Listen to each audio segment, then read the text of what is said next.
The so-called autonomous Republic of Crimea, under cover of a popular referendum, secedes from Ukraine, and immediately Russia annexes them. And the call in Europe, and even more so in the United States, is for punishment. Russia and Putin must be punished. And the question is, why must they be punished? And why should they be punished? Well, traditionally there are two supports for punishment. One is the necessity to deter actors from doing that which would otherwise be attractive to them by threatening greater pain than the gain they would get. So the feeling and fear here is that this is just the opening salvo for Putin and Russia, and that they've got their eyes on the rest of Eastern Europe, at the very least the rest of Eastern Ukraine. The other principal justification for punishment, retribution, is somehow they deserve it. And I suspect that that's partly what's motivating this foreign policy push. That Russia somehow deserves it because it cheated at the Constitution game, and it has set itself in opposition of basic American constitutional values. And that, in my view, is wrong. That it shows an ignorance of really what we stand for, who we are, and what our history teaches us. When we fought the American Revolution, we first declared our independence. In that Declaration of Independence, we declared, number one, that government's legitimacy derives solely from the consent of the people.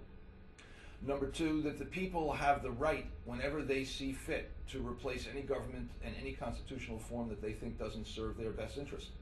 So the very Declaration of Independence calls for secession, which is, of course, what we did. We seceded from the British Empire.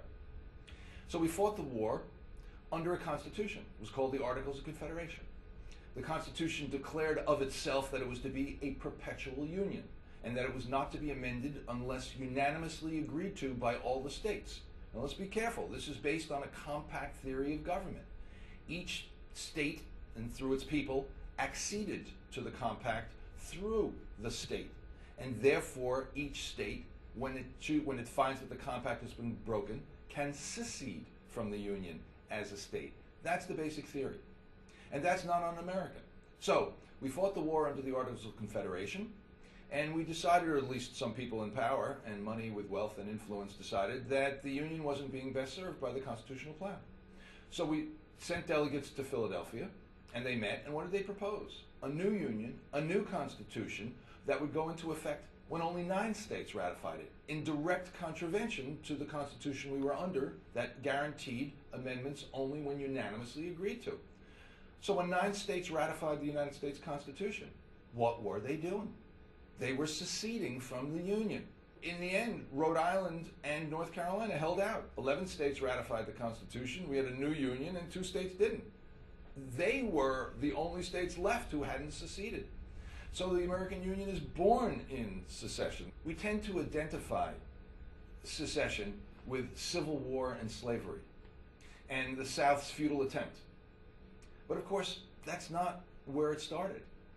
Immediately after the ratification of the Constitution, it was the North that threatened to secede. First at the Louisiana Purchase, with the possible extension of the territory as new states into the Union. Then later, in the very unpopular war up north with England, the War of 1812, the Hartford Convention met in Connecticut and was prepared to adopt Articles of Secession. Only the war ended. And then again, when Texas joined the Union, again the North threatened secession.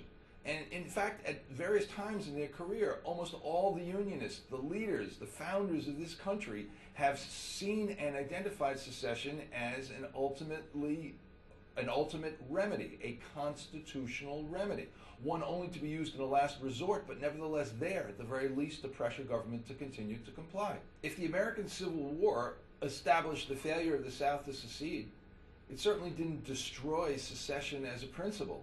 What it showed was that the Union Army was stronger than the Confederate Army, and that the support for the Union Army, the economic and power base of the North, was stronger than the South. But if you're going to measure constitutional principle by military prowess, then Russia has just established that Crimea has the right to secede from Ukraine because Russia is the dominant military power in the area. So we don't measure constitutional principle by military power.